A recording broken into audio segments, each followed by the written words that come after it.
From CGTN headquarters in Beijing, this is The Hub with Wang Guan. Hello and welcome to The Hub. I'm Qinduo, sitting in today for Wang Guan. Chinese President Xi Jinping has addressed in the BRICS leaders meeting via video link, where leaders held in-depth discussions on a wide range of global challenges, ranging from economic governance to international security and sustainable development. These talks come at a time of heightened geopolitical tensions and deep economic uncertainties. So what messages does the summit send to the international community? How is BRICS reshaping its role in global governance? And what path might this grouping pursue in the years ahead? To help us unpack these questions and examine the wider implications of the summit, we are joined by, in Rio de Janeiro, Marina Moreno de Farias, MA International Political Economy, Federal University of Rio de Janeiro. In Moscow, Mark Sleboda, International Relations and Security Analyst. In Suzhou, Gong, Professor of Economics at the University of International Business and Economics. And in our Beijing studio, Liu Baocheng, Dean of the Center for International Business Ethics at the University of International Business and Economics. Welcome to all of you. We'll start with Marina. This meeting was described as an emergency one called on by Brazil. So tell us, what's the major message out of this summit?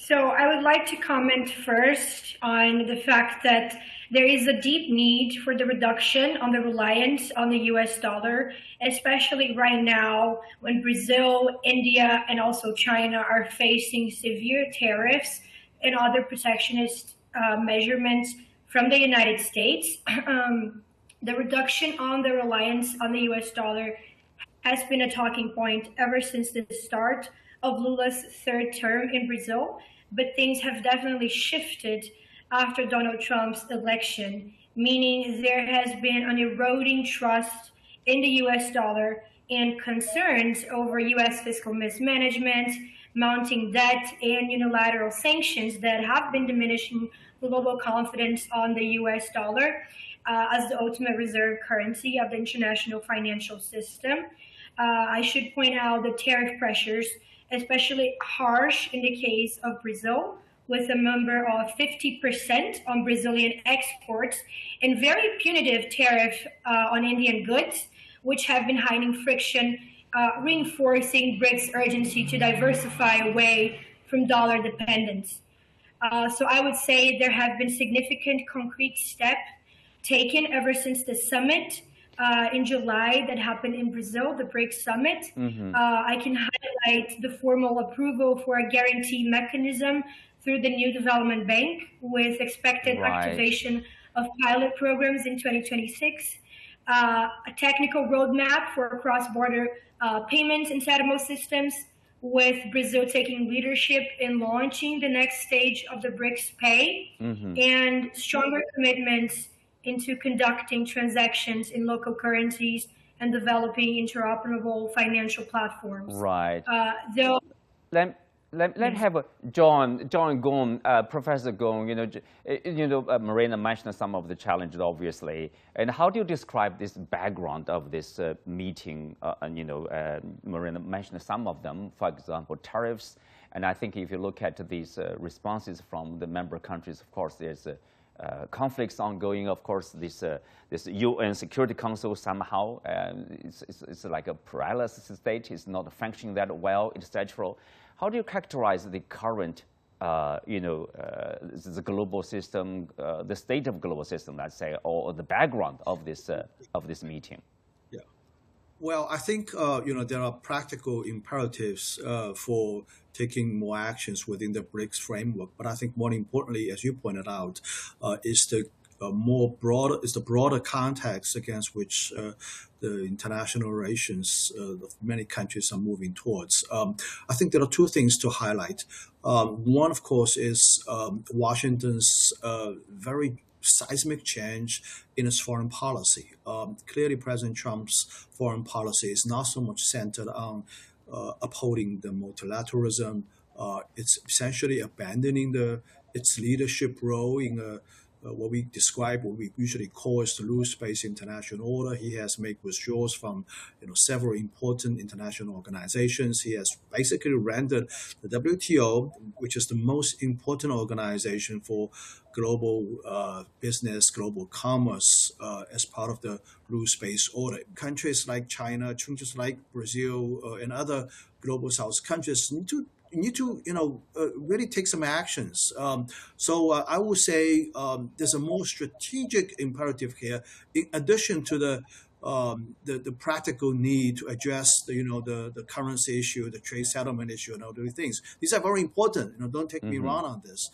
Nevertheless, I think we are entering into a new era, essentially, a totally new world, and there got to be a system in place to govern this new world. All right, Baocheng, a new era, a new world. During the summit, President Xi Jinping said that, quote, countries cannot thrive without an international environment of open cooperation, and no country can afford to retreat to self-imposed isolation, end quote.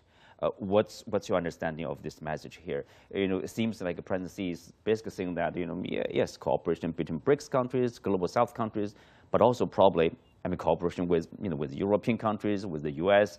remains equally important, even more important in the developed economies, developed markets there. So it's open cooperation, open market there? I do very much agree that countries may be able to survive without working with other countries, but they cannot thrive because in a modern age, people can no longer live from hand to mouth on their own soil. And now when the supply chain is so sophisticated, simply by making a washing machine to making a Boeing airplane, you need really a global supply chain network, and from the very basic resource like rare earths, and to the high developed chips, and also to the entire distribution channel. So there, even when you are making Hollywood movies without really looking at the global marketplace, you simply turn out to be a loser. Nobody's going to put up any investment into any type of program like that. So living in a cocoon means simply say goodbye to my better life for this whole world. And now, such a remark is produced in such a critical juncture when many countries are turning more on the right wing and also getting more of unilateralism and protectionism. And now many of the tangible interests, even for those protectionist countries, are being hurt. So he's really sending very much a warning sign to such a sort of ongoing threat, not to mention about the geopolitical confrontation that is still going on in many parts of the world. And also he's also reminding that where is China standing? So China is now getting so much engaged with any part of the world in terms of trade, investment, technological cooperation. And we may have very different political ideas, but it doesn't really prevent us from working together to really to shape a better life for the industry, for climate, and also more importantly for the people of each that are really involved in the multi-holder approach. Right. Well, Mark, remember the Kazan Declaration adopted last year, last year's BRICS Summit, it mentioned part of the content is to improve global governance, reform global governance. At the recent SCO Summit in Tianjin in China, Chinese President Xi Jinping introduced the idea of a global governance initiative, stressing the importance of sovereign equality and the international rule of law, genuine multilateralism, etc. So do you see, now it's a time to obviously to do something, changes, improve the global governance here? Yeah, I don't really see that is has any concrete immediate effect behind a rhetorical flourish, right? The world is quickly devolving into two geopolitical blocks. The fact that one of those geopolitical blocs doesn't want to be a geopolitical bloc and doesn't recognize itself is irrelevant to the other geopolitical bloc, which has stated that you are either with us or against us. In that kind of climate, there can't be improved global governance, certainly not cooperation across the side of those two geopolitical blocs. And it makes, of course, even global governance within one side. What the Shanghai Cooperation Organization and BRICS are doing in pursuit of that, it is a very slow process. It is the construction of an entirely new global financial and economic architecture to where that fairer vision of global governance might take place. But it is still in its extremely nascent and early stages. Meanwhile, most of world trade still consists, with the U.S., maybe by some measures, China is a larger global economy now, but the U.S. is certainly still the world's largest consumer of foreign exports. And that is still the nature of the game. The Trump administration has decided that the rules, right, the system and the rules of the global trade and the global financial architecture that it created from Bretton Woods on up no longer suit the U.S. and is intending to upend the entire system and unilaterally declare new rules of the game for global trade. Global governance really becomes very tempestuous in such a situation. The best, as our Brazilian colleague already presented before, the single best and most real, concrete effort towards global governance is the new SCO Development Bank, which will run parallel in many measures to the BRICS new development bank. Mark, you mentioned about the changes, of course, like the U.S. idea of what kind of a world they want to have. But at the same time, they also admit there's this multilateral, a multipolar world we are in. Even, senior U.S. officials also admit that. But what kind of a multipolar world, the concept of a multipolarization in their minds? Yeah, I'm not so sure that we're actually living in a multipolar world yet. I think that is a terminology that is an aspirational terminology. But I'm not sure that that has actually come to fruition yet, because a separate pole indicates that it has an independent foreign policy and exertion of policy on the rest of the world. I see the world moving rather from it is moving from a unipolar system, but unfortunately it's moving back towards a bipolar system, right? Russia largely does not have a foreign policy that is independent and contradicts in many ways to China, and vice versa. India might be one example that has the potential to form an independent pole, but U.S. pressure, punishment, and attempted punishment of Russia by going after India is pushing India back into the arms of Russia and China. These aren't independent poles. This is a two-block formation. This is a bipolar system, not a multipolar system. The aspiration might be a multipolar system, but if the hegemon doesn't agree to that, it becomes difficult. It becomes difficult. But of course, we have this, if you take a look at the ideas among the BRICS countries, there are a lot in common. Maria, for example, of course, there's connectivity for the BRICS countries, development for BRICS countries. This sort of, align very well with the Chinese initiative, Belt and Road, focus on connectivity. What do you see there, the potential, for such an idea for these BRICS countries to get better connected, and of course that facilitate, trade and investment?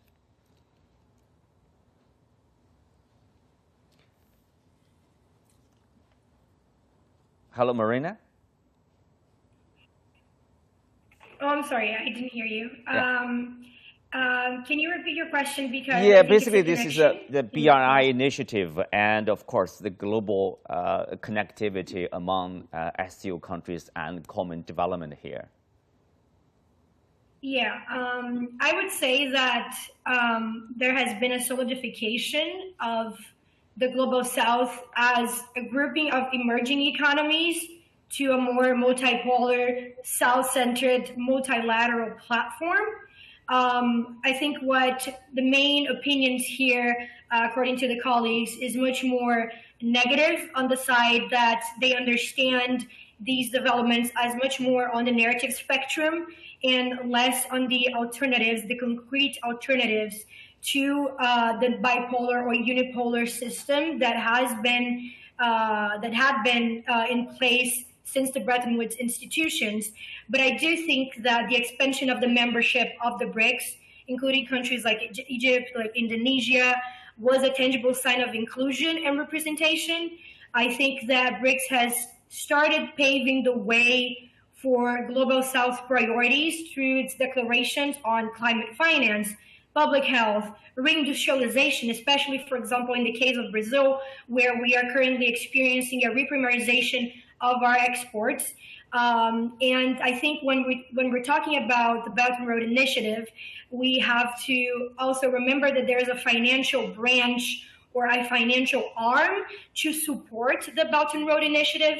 And within Asia, that's much more easily done than throughout the rest of the Global South. But I do think that BRICS Pay, the New Development Bank, and all the mechanisms that have been coming into fruition in terms of making sure that we are no longer relying only on the US dollar, because for initiatives such as the Belt and Road Initiative, you do need easier, less expensive, less costly ways to do trade and to do investment, public and private. So when you reduce the dependence on the US dollar, what you are also doing is you're making sure that these investments, especially in developing nations, sometimes nations that don't even have their own airports, that don't even have electricity, especially, for example, in the case of Africa, where China has recently boosted their investments, although Europe and the United States have been doing the same thing for a long time. But the thing is, you make sure that these public and private investments are carried out in a much less costly way when you reduce the reliance on the US dollar. And I do think that by embedding the Southern concerns in high-level agenda items, so we were talking, for example, about the reform of the global governance. Yes. This, even if it's on more on the narrative spectrum, it also changes the idea of how people see those countries, of how the geopolitical chessboard is seen on the outside. Because I don't think that the hegemon has to agree in order for the correlation of forces in the international scenario to change. I think what is happening right now, and for example, with the parade that just happened in China, what we have seen is that there is a bigger space for these countries within these initiatives to kind of question the authority and the everlasting presence of the United States as the hegemon in the political chessboard. Right. So yes, we do have geopolitical friction. We have internal diversity within the BRICS, but I think that these initiatives, especially if they're correlated. Yeah, Marina, I think Mark also mentioned, this development bank, not only new development bank, but also like a, SCO development bank. People are trying to seek, what we can do within the BRICS grouping to coordinate, to cooperate, so as to improve their economic resilience and also improve their economic autonomy, to rely less on the the outside market, to improve their ability to deal with external threats. Yeah. Well, talking about BRICS, how to define it, whether it's organization, whether it's based on a certain treaty.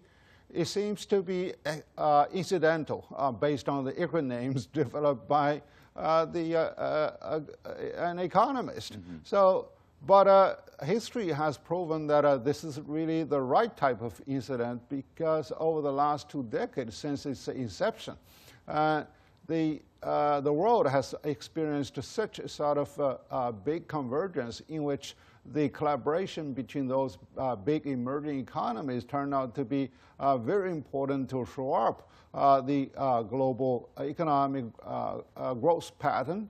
And now, finance is really the bottleneck, because all these big emerging economies require a big infrastructure development, which without the sizable capital, it is simply a non-starter. So therefore, NEB was born, and the New Development Bank. So far, they have exercised their very strong muscle by 3,050 the billion US dollars in multilateral investments, and also by leveraging the private capital together, engaging the established global financial institutions. They've been doing a great job. So far, I haven't seen a single complaint over the project they have really financed in terms of the level of success, in terms of the green development, and also sustainability. So these are really very much commendable. And before, when I talk with some of the my counterparts in Europe, in North America, they do not think that NDB could really do such a wonderful job. Right. And so now, by doing that, they, I think another very important step is there to build the investment guarantee program that is based on the model of multilateral investment guarantee agenda by the World Bank. And this is there to alleviate much of the concerns of global investors, particularly from the private sector. Of what does that mean in investment guarantee here? Investment guarantee is that it is more of a guarantee against a political risk, because there's vast amount of money that is available, but they hesitate in many cases to engage in very large and also long generation projects in certain developing countries, and simply because the change of government regime, the social commotions, sometimes even civil war, etc., that can really frighten them away. So these political risks are now, with the leverage fund from the New Development Bank, is something that is there to answer them. And this is important because the World Bank system used to be operating between the developed world versus the developing world. And also, the political risk insurance program that was conducted in the United States or in Great Britain was really to ensure their own investors that are stretching their arms on those developing countries. But now, developing countries, with the platform of the BRICS Summit, with the platform of the New Development Bank, they are doing it on their own, and this is really to inspire them to, each of the government that is informed, to ensure that they will keep the political risk under control and give the right type of assurance to global investment. So there will be more investment. Definitely. And easier. Yeah. John, if you look at the BRICS countries, of course, it includes, these major emerging economies and a number of countries from the global south. How do you see their, what's the common ground in terms of making good use of their potential to work together to make them, say, more resilient against the risks from outside? Well, I think there are both economic as well as political reasons why these 5 countries are organized together. And plus, there's a round of expansion, a couple of rounds of expansion. Now we have more countries being member states of the BRICS system. I think overall it represents the global south. They are all, pretty much developing countries. And, I think it's in recent years, I think the organization is clearly moving towards a direction that has seen more substance, that has seen more activities in the economic domain. The currency, synthetic currency initiative is a very significant step. And there are also, at least from Beijing's perspective, there are also cooperation projects being announced, over the years, these things definitely, help bonding the member states as well as other developing countries. And you look at the new development bank, which has a real substance in it. It's a real organization aspiring to be the developing world's World Bank. So I think all these developments shows that the BRICS is more than just a place for talking heads, for making statements, for making advocacy. I think it's an organization that has real substance behind it. There are various achievements being conducted within this framework. And ultimately, it boils down to a voice, essentially, a voice on par with the G7, let's say, right? I think, and every time we think about BRICS, what is its counterpart? It's more likely we're really thinking about G7. G7 represents the most important countries in the developed world, whereas BRICS represents the most important countries in the developing world. There are noticeable differences between the two organizations. Rhetorically, both all claim to be adhering to the rules-based international order. But I think in President Xi's speech, he talked about sovereign equality. I think this is absolutely lacking under the G7 framework. Sovereign equality means that all countries, regardless of their size, regardless of their geographic location, they should be all equal. And they all should be working together, partnering together under the UN system. So I think these are noticeable differences. But after all, I think the world is a much better world with an organization like this representing a vast number of population and economy. Okay. Well, thank you, John. Thank you all. That's all we have time for. Thanks for watching, and stay tuned as our programs continue on CGTN. Bye and take care.